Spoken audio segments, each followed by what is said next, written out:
नमस्कार, मैं हूं दीपक विशाल और आप देख रहे हैं बिग न्यूज़ 9। बिहार में इन दिनों एक बहुत बड़ा मुद्दा बन गया है आयांश को लेकर के। जी, मैं उसी आयांश की बात कर रहा हूं जिस आयांश के बारे में कहा जाता है कि उसे SMA टाइप 1 बीमारी है। वो उस तरह की बीमारी जिसमें बच्चे धीरे धीरे उनके जो हाथ पैर के काम करना बंद कर देते हैं, सांस लेने में तकलीफ़ होती है। इस तरह के तमाम चीज़ें रिसर्च करने पर गूगल में सामने आता है। हालांकि इन तमाम मामलों से बिग न्यूज़ 9 अब तक दूर रहा है, क्योंकि शुरू से ही कुछ चीज़ें थी जो सही नहीं लग रहा था और ना तो डोनेशन देने के पक्ष में और ना ही रोकने के पक्ष में कभी बिग न्यूज़ 9 की तरफ से कोई भी अपील की गई।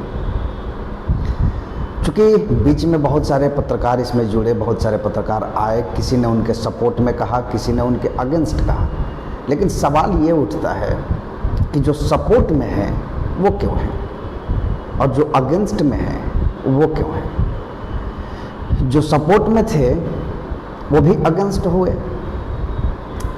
सवाल यही है, क्योंकि बिहार में एक बच्चा बीमार होता है, उसके परिजन उसके इलाज के लिए डोनेशन की बात करते हैं। यहाँ तक तो ठीक है, डोनेशन लोग उनकी भावना से जुड़ते हैं, बिहार की जनता उनकी भावना से जुड़ती है, डोनेशन देना शुरू भी हो जाता है और देखते ही देखते कुछ ही दिनों में 7 करोड़ 7 लाख के आसपास धनराशि जमा कर ली जाती है।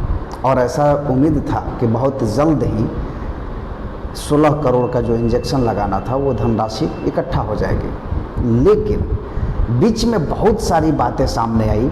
एक आयांश के पिता, जिनके ऊपर तथाकथित बहुत सारे आपराधिक मामले थे, धोखाधड़ी के मामले थे, और उन्होंने रांची में जाकर सरेंडर किया। एक पत्रकार उनके साथ गए थे और उन्होंने भी, चूँकि वो बिहार के चर्चित पत्रकार कहे जाते हैं, पत्रकारिता में लंबे वक्त से नहीं है लेकिन जब से आए हैं तब से वो चर्चा में है। उन्होंने वहाँ पर जाकर के उनका एक वीडियो बनाया और उन्होंने, चूँकि बात सीधी सी है कि जब किसी के ऊपर कोई मामला दर्ज हो, कोई अपराध उसने किया है, तभी वो कोर्ट में सरेंडर करने जा रहा है, यानी उस मामले की उसको बहुत पहले से पता थी। चलिए, ये दूसरी बात है। इस पर भी काफ़ी बवाल हुआ, दूसरे पत्रकार ने काफ़ी आरोप लगाए, फिर बहुत सारे वीडियो सामने आई। लेकिन चूँकि अब इन तमाम मुद्दों में जो आयांश की माँ है नेहा सिंह, वो अकेली पड़ गई हैं, अकेली हैं और डोनेशन लगभग रुक सा गया है। 2 लोगों का और हम जिक्र करेंगे जिसका इस बीमारी से ताल्लुकात है। एक SMA क्योर करके कोई NGO है जो इस तरह की बीमारियों के लिए फंड इकट्ठा करता है। दूसरा एक प्लेटफॉर्म है जहां पर पैसे रेज किए जाते हैं सोशल प्लेटफॉर्म के तहत, जिसका नाम मैं आपको बता रहा हूं। और चूँकि ये 2 संस्थाएं मिलकर के इन आयांश के लिए भी फंड रेज करने की बात कही जा रही है। तमाम तरह के वीडियो आए, तमाम तरह की चीज़ें हैं, लेकिन सवाल अभी भी वही है कि क्या आयांश बीमार है या नहीं। उनकी माँ दावा करती हैं कि मेरे पास बहुत सारे हॉस्पिटल के लेटर हैं जिसमें ये साफ कहा गया है कि इसे टाइप 1 की बीमारी है। लेकिन बाकी के लोग जो हैं वो सवाल ये कर रहे हैं कि इसे SMA टाइप 1 की बीमारी नहीं है। बहरहाल, बीमारी है नहीं है ये तो जांच का विषय है। 16 करोड़ रुपया जमा करना था, लोगों ने पैसा देना शुरू किया और कुछ लोगों को आपत्ति भी होने लगी। सवाल ये उठता है कि अगर ये धोखाधड़ी है तो जब नीतीश कुमार, बिहार के मुख्यमंत्री नीतीश कुमार के पास नेहा सिंह और उसके पिता, आयांश के पिता, जब जनता दरबार में मिलने गए, तब उनके ऊपर क्यों नहीं सुनवाई हुई, क्यों मिलने का वक्त नहीं दिया गया। और अगर दिया जाता तो उनके सामने नीतीश कुमार को भी ये बात पता है कि इस तरह की चीज़ें हैं। उनसे एक बार पत्रकार ने सवाल भी करा था और इस पर उन्होंने कहा कि हमारे पास ऐसी कोई फंड नहीं है कि जिसके तहत ये बातें हो सके। लेकिन इन तमाम बखेड़ा में जितने लोग शामिल हुए, जो डोनेशन दे रहे थे, जो डोनेशन देना बंद कर दिए, जो अब डोनेशन नहीं आ रहा है, उन तमाम लोगों ने एक ही मुद्दा उठाया कि इस पे जांच होनी चाहिए। तो सवाल उठता है कि जांच करे कौन? जब राज्य के मुखिया नीतीश कुमार के संज्ञान में ये मामला था, उन्हें ये पता था कि बिहार में इसमें टाइप 1 का एक बीमारी है जो अयांश को हुई है और उनके माता पिता पब्लिक डोनेशन, पब्लिक फंड इकट्ठा कर रहे हैं उसके इलाज के लिए। लेकिन इसके बावजूद भी ना तो सरकार ने ये जांचने की कोशिश की कि क्या ये वास्तविक रूप में है, स्वास्थ्य मंत्री भी इस पर किसी भी तरह का जांच नहीं किए। और सबसे अहम सवाल अब मैं करने जा रहा हूं, जो आपको ध्यान से सुनना चाहिए था। इसमें टाइप 1 बीमारी है या नहीं है, ये आम जनता तो डिसाइड करेगी नहीं, ये डॉक्टर डिसाइड करेंगे, ये डॉक्टर बताएंगे। नेहा सिंह के पास डॉक्टर का लेटर है, उन्होंने कहा है। और जो पत्रकार हैं, जो जिन अस्पताल का जिक्र किया गया था वहाँ पर जाकर के पता किए, उन्होंने भी एक बार इसकी पुष्टि की है कि अयांश को SMA टाइप 1 बीमारी है। ऐसा निमहंस जो बेंगलुरु में अस्पताल है, उन्होंने बताया। तो फिर जब आप डोनेशन दे रहे थे तब आपने इस बात की इंक्वायरी नहीं की कि अयांश के पिता अपराधी हैं या नहीं हैं, क्योंकि आप जो डोनेशन कर रहे थे वो अयांश के लिए कर रहे थे, उसके जीवन के लिए कर रहे थे। फिर जब ये बात पता चली कि अयांश के पिता इसमें शामिल हैं, वो जो अपराधी हैं, जिन पर धोखाधड़ी के मामले हैं, उन्होंने बहुत सारे पैसे लूटे हैं लोगों से, तब फिर आपके ऊपर इस बात का प्रभाव क्यों पड़ता है? क्योंकि अगर हम कहीं भी पैसे लगाते हैं, देते हैं, हो सकता है भावुक करके पैसे दे रहे हैं, दान कर रहे हैं, डोनेशन कर रहे हैं, लेकिन उस बच्चे की ज़िंदगी आज भी आधार में लटकी हुई है। ये आप ही लोग के हाथों में है। मैं ये नहीं कहूँगा कि आप उसको डोनेशन दीजिए या नहीं दीजिए, ये आपकी अपनी पर्सनल राय हो सकती है।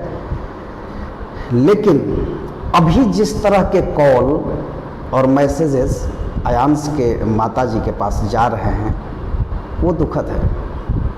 एक महिला जिसका सम्मान करना चाहिए, हो सकता है कि उसके पिता फर्जी हों, लेकिन एक माँ हमेशा अपने बच्चे की रक्षा के लिए ही बात करती है। किसी को शौक़ नहीं है कि अपने बच्चे को लेकर के सड़कों पर भटके, किसी को शौक़ नहीं है कि अपने बच्चे को लेकर के इस मंत्रालय से उस मंत्रालय, यहाँ जनता दरबार से लेकर के यहाँ वहाँ दौड़ते फिरे। बेइज्जती करवाने का शौक़ नहीं है। अब चूँकि नेहा सिंह पर भी आरोप लगाए जा रहे हैं कि उन्होंने भी इस फर्जीवाड़ा में अपने पति का साथ दिया और बेटे का नाम का इस्तेमाल किया।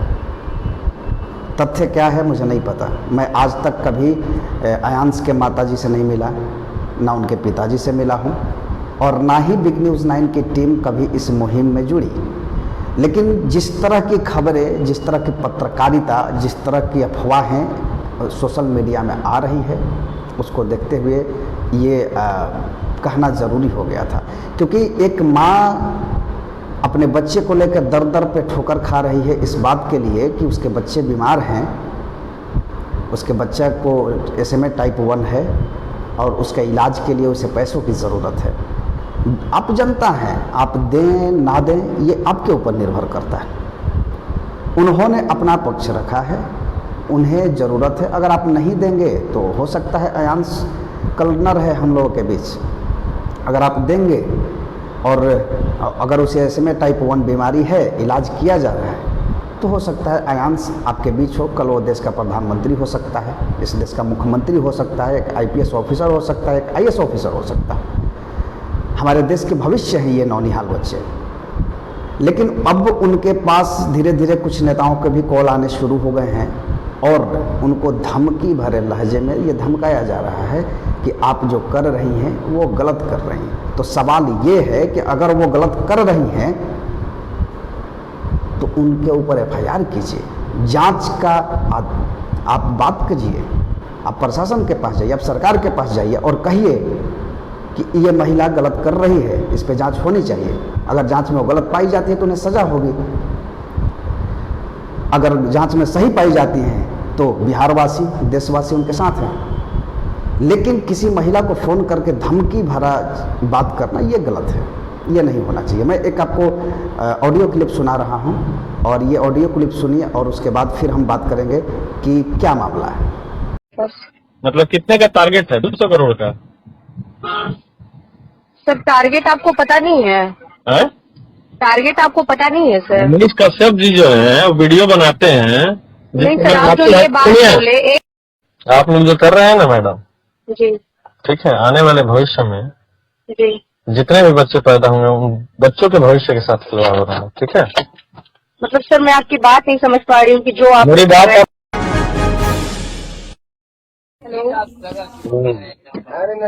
जी सर, हेलो जी नमस्कार। जी नमस्कार सर। नेहा सिंह जी की बात हो रही है क्या? जी नेहा सिंह बात कर रही हूँ सर। जी आयांश की मम्मी। जी सर। ये मनीष कश्यप जी जो है जी उन्होंने वीडियो बनाया था, सारी वीडियो बनाया उन्होंने, देश में पूरा प्रचार हुआ, दुनिया में प्रचार हुआ, आप लोगों को अच्छा खासा डोनेशन मिला। जी सर। अभी जितने का इंजेक्शन लगना है उतना पैसा हो गया आपके पास? नहीं सर, अभी तो 7 लाख के आसपास हो रहा है सर। 7 करोड़? 7 लाख के आसपास। मतलब कितने का टारगेट है? 200 करोड़ का। सर टारगेट आपको पता नहीं है? टारगेट आपको पता नहीं है सर? मनीष कश्यप जी जो है वीडियो बनाते हैं।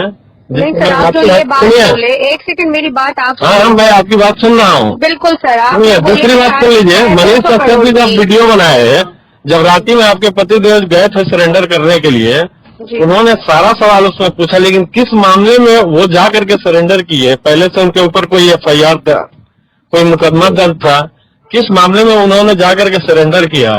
उस मामले को उन्होंने नहीं दिखाया उसमें। सर मनीष कश्यप जी से पूछिए ना सर, जितना हमें जानकारी है हम आपको मनीष बता कश्यप पा का रहे नंबर हैं। दीजिएगा। मनीष कश्यप जी का नंबर हमारे पास नहीं है सर। रवि भट्ट का नंबर है जमाने पे? हाँ रवि भट्ट का सर देख लीजिए ना, उनके फेसबुक पे जाइए, वो नंबर अपना डाले हुए हैं। आपके पास नहीं है? मेरे पास नहीं है सर। अच्छा, 24 घंटा आप लोगों के साथ रिपोर्टिंग कर रहे हैं लेकिन नंबर नहीं है? सर 24 घंटा नहीं रहते सर, वो अपने ड्यूटी टाइम पे रहते सर। अच्छा, वो अपने ड्यूटी टाइम पे रहते हैं। जी सर। और मैं आपको एक बात बता देना चाहती हूँ कि मैं दिल्ली गई थी, वहाँ रवि भट्ट मुझे मिले थे। हाँ, और मनीष कश्यप की बात है तो लास्ट 10 डेज से आप देख रहे होंगे कि वो नहीं है। जी आप लोग जो कर रहे हैं ना मैडम जी, ठीक है, आने वाले भविष्य में जी जितने भी बच्चे पैदा होंगे उन बच्चों के भविष्य के साथ खिलवाड़ हो रहा है, ठीक है। मतलब सर मैं आपकी बात नहीं समझ पा रही हूँ कि जो आप मेरी बात आप बखूबी समझ रहे हैं, बहुत अच्छे तरीके से समझ रहे हैं। हम लोग क्या कर रहे हैं सर, ये बताइए, हम लोग क्या कर रहे हैं? देखिए, सोशल मीडिया पे आप लोगों ने जो वीडियो बनाया, पोस्ट किया, इस देश के लोग कितने अच्छे हैं कि आपके बेटे के इंजेक्शन के लिए मदद करने के लिए सभी लोग आगे आए, सारी चीजें की है। जी सर। लेकिन इस देश में जिन लोगों ने 1 रुपया भी दिया आपको, उनकी भावनाओं के साथ क्या खिलवाड़ आप लोगों ने किया? क्या हमने अभी तक जिस बच्चे को जिस हॉस्पिटल का एड्रेस आप लोगों ने बताया, जिस हॉस्पिटल का एड्रेस आप लोगों ने बताया, उस अस्पताल में जाकर के दूसरा पत्रकार जो रिपोर्टिंग करता है तो उसको प्रॉपर एविडेंस नहीं मिलता है कि आपके बच्चे को वहाँ दिखाया गया। सर मेरी बात सुनिए ना आगे। सर मेरे पास एक नहीं, मेरे पास 6 हॉस्पिटल का मेरे पास है, ठीक है। और मुझे बड़ा शर्म आ रहा है सर, अभी तक आप उसी जगह लटके हुए हैं कि बच्चा बीमार है कि नहीं है। बड़ा शर्म की बात है सर कि पिछले 2 महीने से पिछले 2 महीने से हम लोग ये मुहिम चला रहे हैं बच्चे को बचाने के लिए। आप लोगों का जो मुहिम है ना उसमें लेकिन सर आपको अभी तक ये नहीं पता है कि बच्चा बीमार है कि नहीं है। बिल्कुल, आप लोग जो फ्रॉडगिरी कर रहे हैं ना सर, फ्रॉडगिरी का नाम बिल्कुल फ्रॉडगिरी हो रही है। आप क्या समझ रही है सर? फ्रॉड आप समझ क्या रही है मैडम? आप एक चीज बताइए ना, जी जब मनीष कश्यप जाते हैं रांची में, बिहार का पत्रकार होकर के रांची से जाकर के रिपोर्टिंग करता है, तो मनीष कश्यप से पूछिए ना, मेरे से सवाल क्यों कर रहे हैं आप? मैं अपने बच्चे को बचाने में लगी हूँ, मैं रोड पे उतर रही हूँ बच्चे को बचाने के लिए। बच्चे को बचाने के लिए नहीं, काटा है आप लोगों को छोड़ने के लिए बच्चे को लेकर एक पोजीशन पे खड़ी रहती हूँ। ये इमोशनल ब्लैकमेलिंग बंद करिए। देखिए क्या है ना कि आने वाले भविष्य में कोई भी बच्चा अगर सच में पीड़ित होगा तो उसको, आप अपने बच्चे का देखिए, ठीक है, मेरे बच्चे का भविष्य आप मत देखिए। अच्छा, तो फिर जब मैं आपके बच्चे का भविष्य हम नहीं देखे, इस देश की जनता है, आपको पता है हम लोग अपने पैकेट से पैसा जेल करके मुकेश कुमार शाह के नाम से 11,000 रुपये उसमें हम लोग दिए हुए हैं। सुनिए ना, आप ये कह रहे हैं कि आप फ्रॉड हैं, इसीलिए मैं ये बात आपको कह रही हूँ। के माध्यम से इकट्ठा करके 11,000 रुपये डलवाया था खाते में। सर मुझे 7 करोड़ 7 लाख सर जनता के द्वारा ही मिला है। जनता के द्वारा ही मिला है, 11,000 रुपये हम लोगों ने भी दिया है। लेकिन आज आप ये कह रहे हैं कि आप फ्रॉड है। हम अपने बिल्कुल। बच्चे को लेके रोड पे भटक रहे हैं पैसे के लिए कि पैसा कैसे भी हो जाए बच्चे का इलाज करवा दें। आप कह रहे हैं कि आप फ्रॉड है। मेरे पास 6 हॉस्पिटल का सर्टिफिकेट है, आप कह रहे हैं कि आप फ्रॉड है। मेरे पास सर 6 निवास हॉस्पिटल का, मनीष कश्यप ने जो वीडियो बनाया था निवास हॉस्पिटल का, उस हॉस्पिटल में आप अपने बच्चे को दिखाएंगे? बैप्टिस्ट हॉस्पिटल, साइनेप्सी हॉस्पिटल, अपोलो हॉस्पिटल, मेरे पास इन सारे का सर्टिफिकेट है सर। और सुनिए सर, आपको ज्यादा कुछ चाहिए ना, आप 11,000 रुपए दिए ना, आप मेरे घर आइए, आपका घर पे एकदम वेलकम है। आपको जितना सर्टिफिकेट सीखना है, मनीष कश्यप से मिलना हो या रवि भट्ट से मिलना हो या अयान से मिलना हो, आप प्लीज हमारे घर आइए, मतलब सीख लीजिए। रवि भट्ट से भी मिलना होगा तो आपके घर पे मिल जाएंगे और मनीष कश्यप से भी आपके घर पे मिलाकर रखेंगे आपके लिए सर। रवि भट्ट जी को जब उनका नंबर नहीं है आपके पास, रवि भट्ट और बहुत आपके घर चले जाएंगे, मनीष कश्यप कब भी चले जाएंगे। हम बुला कर रखेंगे सर, ठीक है। और आप प्लीज जिस दिन आप आइएगा उस दिन फोन करिएगा, आपको एड्रेस हम भेज देंगे। जरूर मैं फोन करूंगा, जरूर मैं फोन करूंगा। तो आपने सुन लिया कि किस तरह से फ़ोन करके उनकी माता को, जो अयांश है उसके माता को धमकाया जा रहा है। मनीष कश्यप, मैं नाम ले रहा हूँ, जो पत्रकार हैं उनके ऊपर आरोप लगाया जा रहा है। कुछ और पत्रकारों के ऊपर आरोप लगाया जा रहा है कि आप भी इस ठगी में शामिल हैं। तो सवाल यही है कि ठगी में जब शामिल हैं तो उनके ऊपर FIR कीजिए, आप जांच की बात कीजिए, लेकिन आप किसी को फ़ोन करके धमकी देने का अधिकार नहीं रखते हैं और ना ही ऐसा होना चाहिए। जो गलत है, जांच में गलत पाया जाता है, उसके खिलाफ कार्रवाई होनी चाहिए। लेकिन बिना जांच के, बिना किसी प्रूफ के, बिना किसी पुख्ता सबूत के आप किसी पर भी आरोप ये नहीं लगा सकते हैं कि वो इंसान गलत है, उसने गलत किया। क्या पत्रकारिता करना गलत है? हो सकता है कि बहुत सारे पत्रकार अपने आप में बहुत तेज़ तरार होते हैं, उनके पास सोचने समझने की क्षमता बहुत ज़्यादा होती है, वो सवाल करने में माहिर होते हैं, वो बहुत सारे सवाल कर पाते हैं, कुछ नहीं भी होते हैं। कोई ज़रूरी नहीं है कि हर पत्रकार एक तरह ही सोचे, लेकिन इससे ये साबित नहीं होता है कि कोई पत्रकार इस ठगी में शामिल है। क्योंकि हम किसके लिए लड़ रहे हैं? हम पत्रकार हैं, दूसरे पत्रकार पर आरोप लगाएंगे, कल वो किसी बात पर हमारे ऊपर आरोप लगाएंगे, तो ये दौर चलते रहेगा और सोशल मीडिया में ये बातें फैलती रहेगी। और अयांश की ज़िंदगी दिन पर दिन खतरे की तरफ बढ़ रही है। अगर उसे टाइप 1 बीमारी है तो मैं एक बार फिर से बोलना चाहता हूँ, मुझे नहीं पता है कि उसे टाइप 1 बीमारी है या नहीं है। अगर है तो वो दिन पर दिन मौत की ओर बढ़ रहा है, और अगर नहीं है तो जांच करके जो भी ठगी कर रहे हैं उनको सज़ा मिलनी चाहिए। और मैं ये नीतीश कुमार, बिहार के मुख्यमंत्री नीतीश कुमार से ये निवेदन करूँगा, स्वास्थ्य मंत्री मंगल पांडे से ये निवेदन करूँगा कि इस मामले को जल्द से जल्द जांच किया जाए।